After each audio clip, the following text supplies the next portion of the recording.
अल्लाह मोमिनों के दिलों को सही और पक्की बात से दुनिया की जिंदगी में भी मजबूत रखता है और आखिरत में भी रखेगा। और अल्लाह बेइंसाफों को गुमराह कर देता है और अल्लाह जो चाहता है करता है। क्या तुमने उन लोगों को नहीं देखा जिन्होंने अल्लाह के एहसान को नाशुक्री से बदल दिया और अपनी कौम को तबाही के घर में ला उतारा, यानी दोज़ख में कि सब नाशुक्रे उसमें दाखिल होंगे और वो बुरा ठिकाना है। और उन लोगों ने अल्लाह के शरीक मुकर्रर किए कि लोगों को उसके रास्ते से गुमराह करें।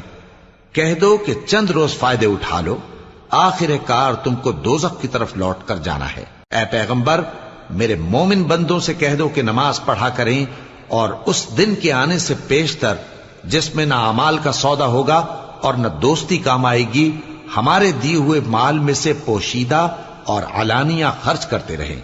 अल्लाह ही तो है जिसने आसमानों